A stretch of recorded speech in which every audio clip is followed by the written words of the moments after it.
Hello students. तो कहाँ तक कर लिया था? जो बजट था, देखते हैं। जो बजट था, तो बजट में क्या क्या देखा, कंपोनेंट्स क्यों लाया जाता है, ऑब्जेक्टिव्स क्या हैं इसके, और इसके टाइप में आया था रिसिप्ट। सॉरी, पेन चेंज कर लेते हैं। तो इसमें क्या आया था, रिसिप्ट और एक्सपेंडिचर, ये था। अब इसमें भी क्या था, कैपिटल रिसिप्ट और रिवेन्यू रिसिप्ट था। इसमें टैक्स, ठीक है, टैक्स वगैरह ये आ रहे थे सब कुछ। रिवेन्यू में टैक्स वगैरह, बोरोइंग टैक्स, बोरोइंग, और जो रिकवर हो रहा है, जो एसेट्स बेच रहे हो कैपिटल में, और टैक्स इसमें रिवेन्यू में हो गया था ये। टैक्स इसमें, और जो टैक्स से रिलेटेड हैं जैसे फी है, फाइन है, वो भी इसी में ही। और इसका देख लिया था बोरोइंग, रिकवरिंग ऑफ लोन, और वो बोरोइंग फ्रॉम पब्लिक डेब्ट भी हो गया था इसमें। एक्सपेंडिचर, एक्सपेंडिचर के भी दो ही टाइप हैं, एक रिवेन्यू एक्सपेंडिचर, एक कैपिटल एक्सपेंडिचर।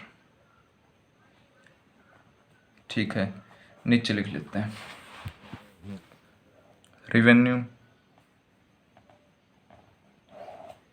एक्सपेंडिचर और कैपिटल एक्सपेंडिचर। ठीक है, दोनों लिख लिए। अब दोनों में, इसमें भी था it doesn't impact on asset on liability, किसमें, रिवेन्यू वाले में। तो ये भी जो है, ये भी यूनिलेटरल था, यानी वन साइडेड, और ये भी वन साइडेड ही है।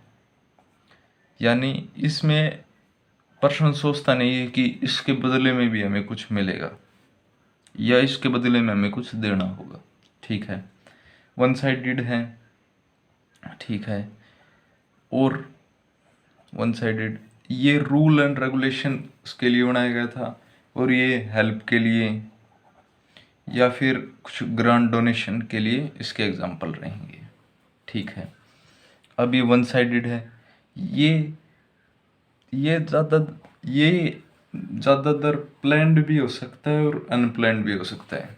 कैसे, डोनेशन है, कहीं फ्लड आ गया, बाढ़ कहते हैं जनरली आम भाषा में, बाढ़ आ गई।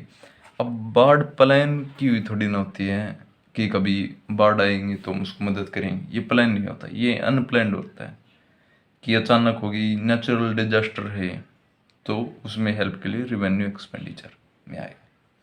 ये वन साइडेड होती है, ट्रांसफर पेमेंट होती हैं जिनके बदले में गिफ्ट के भी लिए यही आएगी, गिफ्ट्स के लिए, डोनेशन, स्कॉलरशिप के लिए रेवेन्यू एक्सपेंडिचर। ठीक है,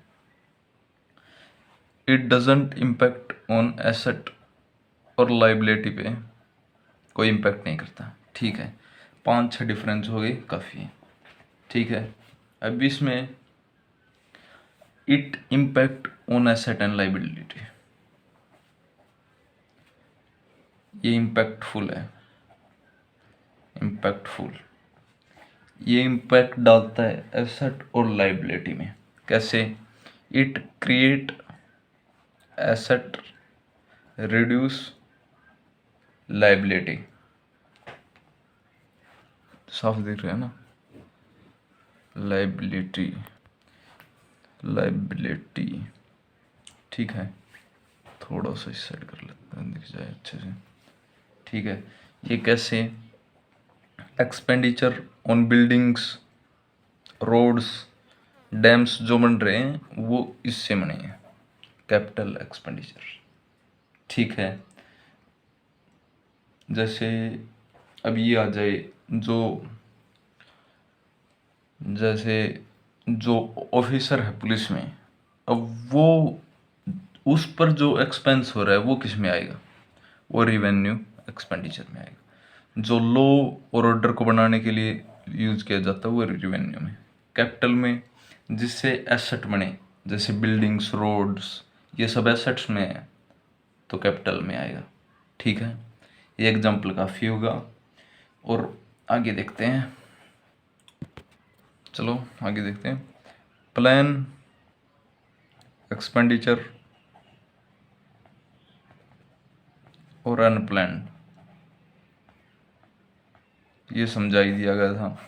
अनप्लान्ड जैसे फ्लड वगैरह, और प्लान जैसे रोड्स बनाने हैं, कोई सर्विस देंगे तो उसके लिए, पेंशन वगैरह के लिए प्लान और अनप्लान्ड दोनों समझा दिए गए थे। तो आगे देखते हैं। आगे बढ़ने से पहले एक एक एग्जाम्पल कर लेते हैं इसका कि कौन सा प्लान है कौन सा अनप्लान है। ठीक है, जैसे एक्सपेंस ऑन पेंशन, ठीक है, एक्सपेंस ऑन स्कॉलरशिप और बस दो ही देख लेते हैं। एक्सपेंस ऑन पेंशन, ये प्लान है unplanned.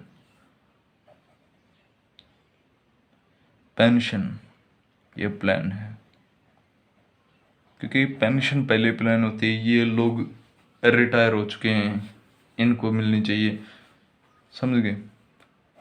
Expense on scholarship, scholarship भी पहले से फिक्स होती है तो वो भी प्लान में आएगा।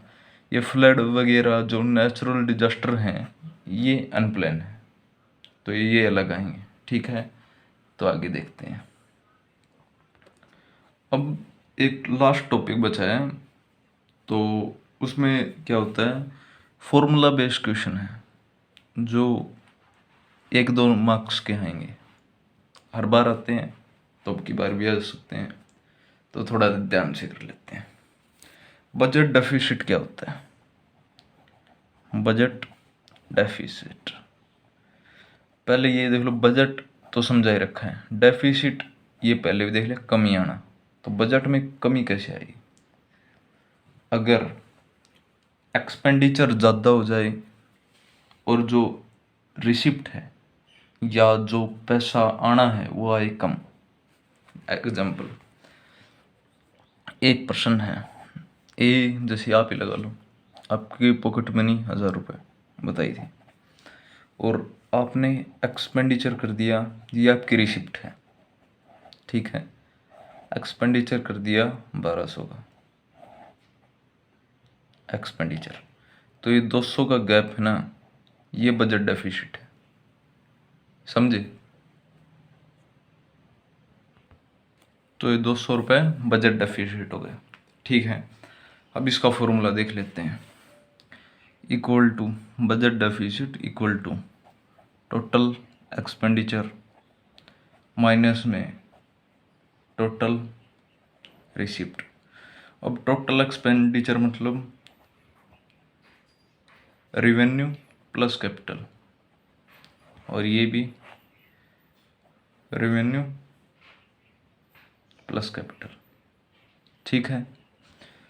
और जैसे अभी ये आ गया, बजट डेफिसिट को ऐसे लिख लेते हैं, जगह थोड़ी है, और total expenditure minus total receive. अब ये फॉर्मूला देखी जाए तो बजट डेफिसिट का यहाँ तक देखें तो सही नहीं है, इसमें जो एक्सपेंडिचर है वो ज़्यादा होना चाहिए, जैसे ये वो होना चाहिए, ये इसके बेस पे, ये कहते हैं ना जब्शन है, इसके बेस पे ये फॉर्मूला करेक्ट है। जब ये तो डेफिसिट होगा, एक्सपेंस ज़्यादा होगा और रिसिप्ट कम है, तब बजट डेफिसिट होगा। तो नेक्स्ट फॉर्मूला देख लेते हैं। रिवेन्यू डेफिसिट, रिवेन्यू डेफिसिट कब होगा? जब जो एक्सपेंस है रिवेन्यू का वो ज़्यादा हो और रिसिप्ट का वो कम। तो इसका भी वही फॉर्मूला है, revenue expenditure minus revenue receipt, और इसमें भी रेवेन्यू एक्सपेंडिचर ज़्यादा होना चाहिए रेवेन्यू रिसिप्ट से, सिंपल। अब फिस्कल डेफिसिट है, fiscal deficit, fiscal deficit, fiscal जैसे borrowing, fiscal equal to borrowing भी हो सकता है।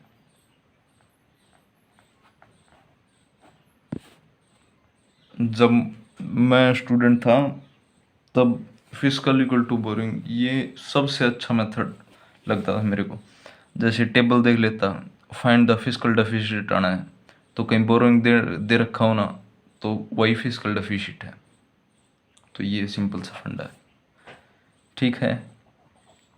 Fiscal deficit equal to borrowing हो गया। अब फिस्कल डेफिसिट का फॉर्मूला क्या है?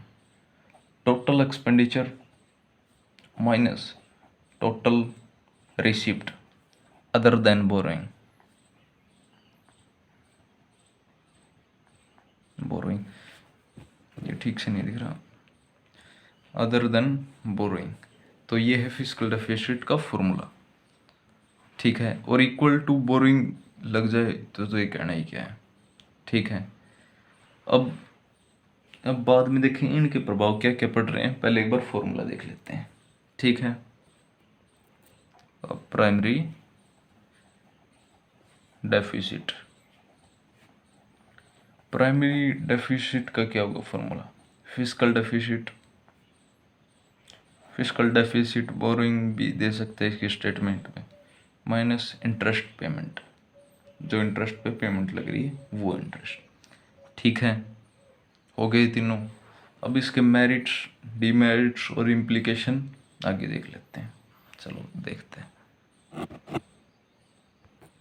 तो जो बजट डेफिसिट के 3 टाइप्स थे, फर्स्ट, सेकंड और थर्ड, तो इन सब के इम्प्लीकेशन देख ले। पहले फर्स्ट से, रिवेन्यू डेफिसिट होगा तो गवर्नमेंट को लोन लेना पड़ेगा। अगर गवर्नमेंट लोन लेगी तो सोशल वेलफेयर कम करेगी और प्रॉफिट मैक्सिमाइज करने की कोशिश करेगी, ठीक है। अब इससे लाइबिलिटी क्रिएट होगी,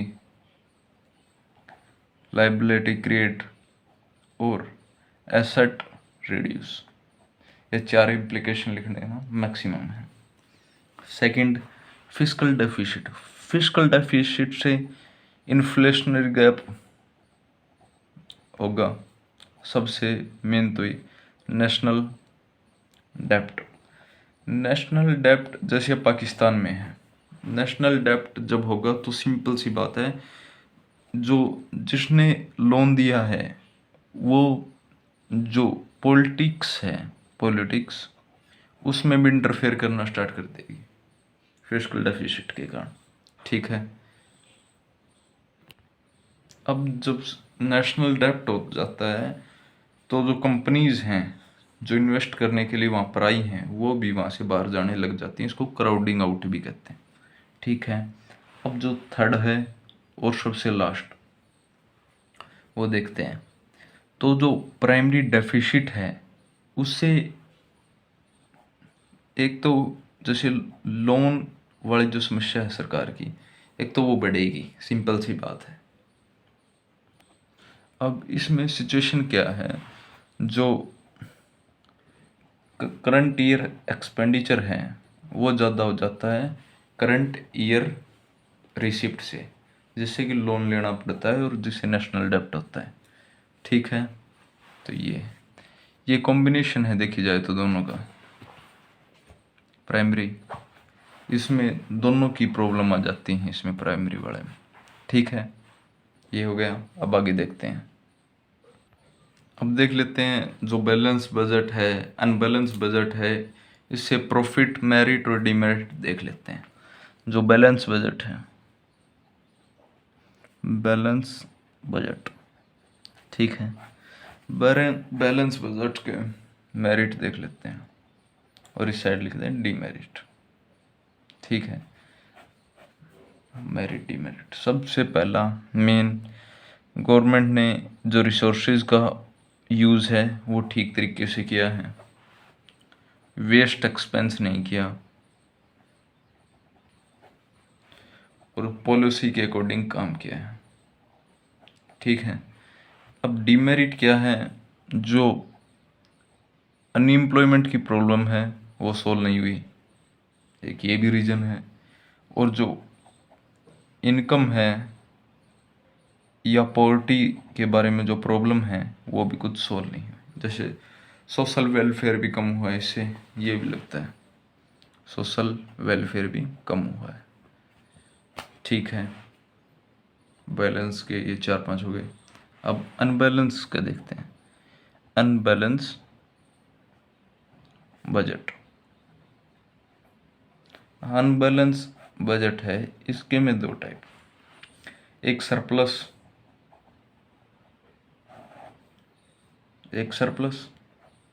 एक डेफिसिट। ठीक है, अब सरप्लस और डेफिसिट के मेरिट और डिमेरिट देखते हैं। अब जो सरप्लस है उसे देखते हैं, सरप्लस के मेरिट और डिमेरिट देखते हैं। ठीक है, मेरिट तो गवर्नमेंट ने रिसोर्सेज और जो पॉलिसी थी उससे बेहतर काम किया है, ये तो एक बात हो गई। अब सेकंड बात ये है, इसमें रिसिप्ट ज़्यादा हैं, एक्सपेंडिचर कम है, जिससे जीडीपी ग्रोथ हुई है। ठीक है, अब डीमेरिट क्या है, इससे अनएम्प्लॉयमेंट की सिचुएशन क्रिएट होती है। सरप्लस से अनएम्प्लॉयमेंट की सिचुएशन होती है, जो कि फिर पॉवर्टी को ज़्यादा बढ़ाता है। जीडीपी ग्रोथ हो रही है लेकिन साथ के साथ पॉवर्टी को भी बढ़ा रहा है। ठीक है, अब डेफिसिट जो है उसके मेरिट और डीमेरिट देखते हैं। ठीक है, जो डेफिसिट बजट है वो इस सिचुएशन को कंट्रोल करने के लिए काफ़ी, जो ये डिप्रेशन की सिचुएशन है इसको कंट्रोल करने के लिए डेफिसिट बजट का भी एक अच्छा उपयोग है। और डेफिसिट बजट यूज़ करके ये डिप्रेशन की सिचुएशन को ठीक किया जा सकता है। इसका डीमेरिट जो है वो है इन्फ्लेशनरी गैप, ये इन्फ्लेशनरी गैप को बढ़ाता है।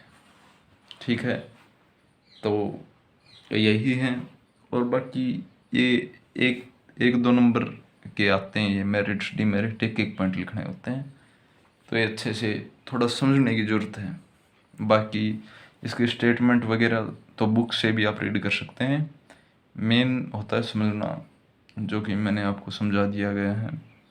और मिलते हैं नेक्स्ट क्लास में, तब तक के लिए ये पीछे का रिवाइज कर लेना। और अगला शायद अगला टेस्ट का होगा मेरे ख्याल से, तो देखते हैं। चलो बाय।